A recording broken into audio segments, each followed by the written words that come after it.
Shalom, berakar dalam firman hari yang ke-93, kita akan membaca dari kitab 2 Samuel pasal 7 sampai 9. Mari kita berdoa. Terpujilah Engkau ya Allah kami, Tuhan kami yang hidup, dan kami sangat bersyukur karena kasih setiamu kepada kami dan firman-Mu yang selalu ada bagi kami. Kami percaya semua kebenaran firman yang kami terima tiap-tiap hari akan menolong kami untuk bertumbuh kuat di dalam Engkau. Terima kasih, dalam nama Tuhan Yesus kami berdoa. Amin. Pasal 7. Ketika raja telah menetap di rumahnya dan Tuhan telah mengaruniakan keamanan kepadanya terhadap semua musuhnya di sekeliling, berkatalah raja kepada Nabi Nathan, "Lihatlah, aku ini diam dalam rumah dari kayu aras, padahal tabut Allah diam di bawah tenda." Lalu berkatalah Nathan kepada raja, "Baik, lakukanlah segala sesuatu yang dikandung hatimu, sebab Tuhan menyertai engkau." Tetapi pada malam itu juga datanglah firman Tuhan kepada Nathan demikian, "Pergilah katakanlah kepada hambaku Daud, beginilah firman Tuhan, masakan engkau yang mendirikan rumah bagiku untuk kudiami? Aku tidak pernah diam dalam rumah sejak aku menuntun orang Israel dari Mesir sampai hari ini. Tetapi aku selalu mengembara dalam kemah sebagai kediaman. Selama aku mengembara bersama-sama seluruh orang Israel, pernahkah aku mengucapkan firman kepada salah seorang hakim orang Israel yang kuperintahkan mengembalakan umatku Israel demikian, mengapa kamu tidak mendirikan bagiku rumah dari kayu aras? Oleh sebab itu beginilah kau katakan kepada hambaku Daud, beginilah firman Tuhan semesta alam. Akulah yang mengambil engkau dari padang, ketika menggiring kambing domba untuk menjadi raja atas umatku Israel. Aku telah menyertai engkau di segala tempat yang kau jalani, dan telah melenyapkan segala musuhmu dari depanmu. Aku membuat besar namamu seperti nama orang-orang besar yang ada di bumi. Aku menentukan tempat bagi umatku Israel, dan menanamkannya sehingga ia dapat diam di tempatnya sendiri, dengan tidak lagi dikejutkan, dan tidak pula ditindas oleh orang-orang lalim seperti dahulu. Sejak aku mengangkat hakim-hakim atas umatku Israel, aku mengaruniakan keamanan kepadamu daripada semua musuhmu. Juga diberitahukan Tuhan kepadamu, Tuhan akan memberikan keturunan kepadamu. Apabila umurmu sudah genap dan engkau telah mendapat perhentian bersama-sama dengan nenek moyangmu, maka aku akan membangkitkan keturunanmu yang kemudian anak kandungmu, dan aku akan mengokohkan kerajaannya. Dialah yang akan mendirikan rumah bagi namaku, dan aku akan mengokohkan tahta kerajaannya untuk selama-lamanya. Aku akan menjadi bapanya, dan ia akan menjadi anakku. Apabila ia melakukan kesalahan, maka aku akan menghukum dia dengan rotan yang dipakai orang dan dengan pukulan yang diberikan anak-anak manusia. Tetapi kasih setiaku tidak akan hilang daripadanya, seperti yang kuhilangkan daripada Saul, yang telah kujauhkan dari hadapanmu. Keluarga dan kerajaanmu akan kokoh untuk selama-lamanya di hadapanku. Tahtamu akan kokoh untuk selama-lamanya." Tepat seperti perkataan ini dan tepat seperti penglihatan ini, Nathan berbicara kepada Daud. Lalu masuklah Raja Daud ke dalam. Kemudian duduklah ia di hadapan Tuhan sambil berkata, "Siapakah aku ini ya Tuhan Allah, dan siapakah keluargaku, sehingga engkau membawa aku sampai sedemikian ini? Dan hal ini masih kurang di matamu, ya Tuhan Allah. Sebab itu engkau telah berfirman juga tentang keluarga hambamu ini dalam masa yang masih jauh, dan telah memperlihatkan kepadaku serentetan manusia yang akan datang, ya Tuhan Allah. Apakah yang dapat dikatakan Daud kepadamu lebih daripada itu? Bukankah engkau yang mengenal hambamu ini, ya Tuhan Allah? Oleh karena firman-Mu dan menurut hatimu, engkau telah melakukan segala perkara yang besar ini dengan memberitahukannya kepada hamba-Mu ini. Sebab itu engkau besar ya Tuhan Allah, sebab tidak ada yang sama seperti engkau, dan tidak ada Allah selain engkau menurut segala yang kami tangkap dengan telinga kami. Dan bangsa manakah di bumi seperti umatmu Israel, yang Allahnya pergi membebaskannya menjadi umatnya untuk mendapat nama baginya dengan melakukan perbuatan-perbuatan yang besar dan dahsyat bagi mereka, dan dengan menghalau bangsa-bangsa dan para Allah mereka dari depan umatnya. Engkau telah mengokohkan bagimu umatmu Israel menjadi umatmu untuk selama-lamanya. Dan engkau ya Tuhan menjadi Allah mereka.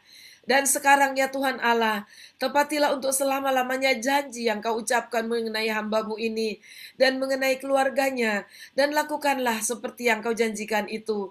maka namamu akan menjadi besar untuk selama-lamanya. Sehingga orang berkata, Tuhan semesta alam ialah Allah atas Israel. Maka keluarga hambamu Daud akan tetap kokoh di hadapanmu. Sebab engkau Tuhan semesta alam Allah Israel telah menyatakan kepada hambamu ini demikian. Aku akan membangun keturunan bagimu.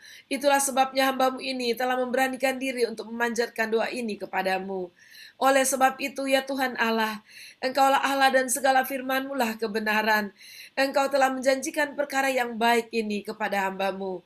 Kiranya Engkau sekarang berkenan memberkati keluarga hambamu ini, supaya tetap ada di hadapan-Mu untuk selama-lamanya.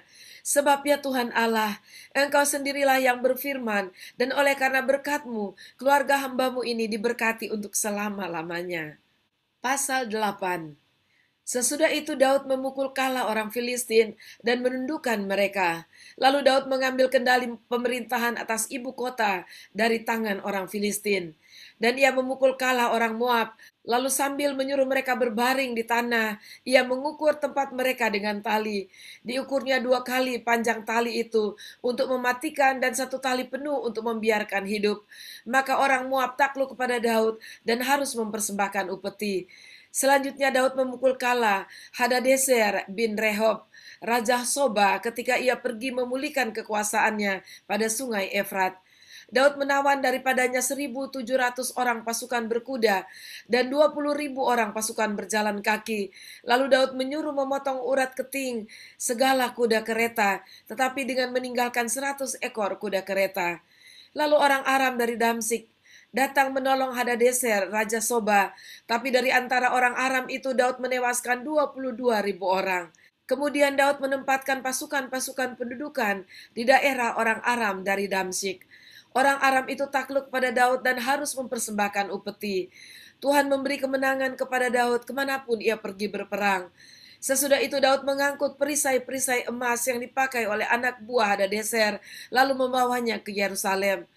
Dan dari Beta dan dari Berotai, yaitu kota-kotanya Hadadezer, Raja Daud mengangkut amat banyak tembaga. Ketika didengar Tou Raja Hamat bahwa Daud telah memukul kalah seluruh tentara Hadadezer, maka Tou mengutus Yoram anaknya kepada Raja Daud untuk menyampaikan salam dan mengucapkan selamat kepadanya, karena ia telah berperang melawan Hadadezer dan memukul dia kalah, sebab Hadadezer sering memerangi Tou, dan Yoram membawa barang-barang perak, emas, dan tembaga.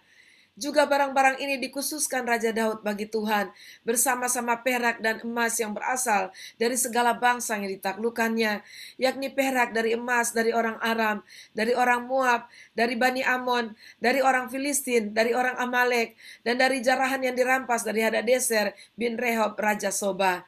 Demikianlah Daud mendapat nama, dan ketika ia pulang, ia menewaskan 18.000 orang Edom di lembah Asin.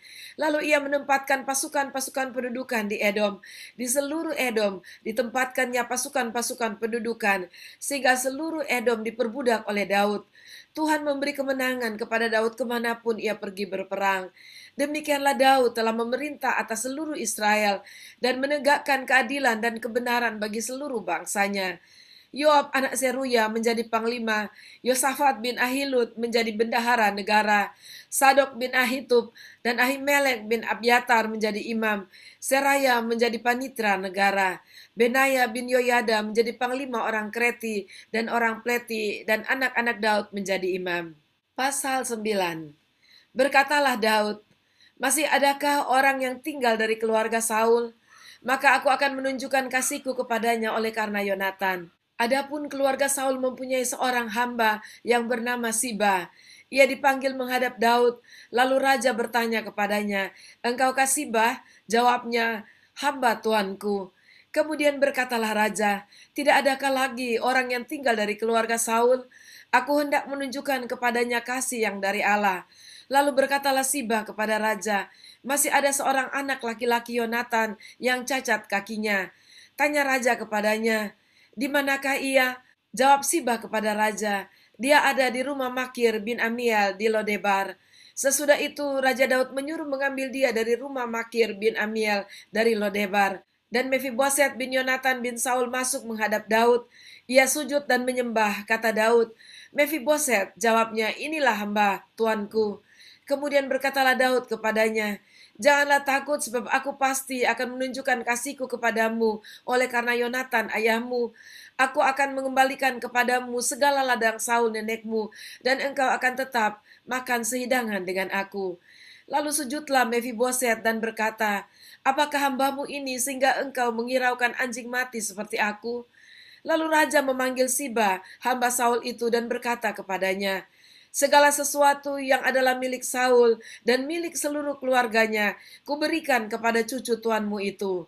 Engkau harus mengerjakan tanah baginya, engkau anak-anakmu dan hamba-hambamu, dan harus membawa masuk tuayannya, supaya cucu tuanmu itu ada makanannya. Mefiboset cucu tuanmu itu akan tetap makan sehidangan dengan aku. Siba mempunyai 15 orang anak laki-laki dan 20 orang hamba. Berkatalah Siba kepada raja, hambamu ini akan melakukan tepat seperti yang diperintahkan tuanku raja kepadanya. Dan Mefiboset makan sehidangan dengan Daud sebagai salah seorang anak raja. Mefiboset mempunyai seorang anak laki-laki yang kecil yang bernama Mika. Semua orang yang diam di rumah Siba adalah hamba-hamba Mefiboset.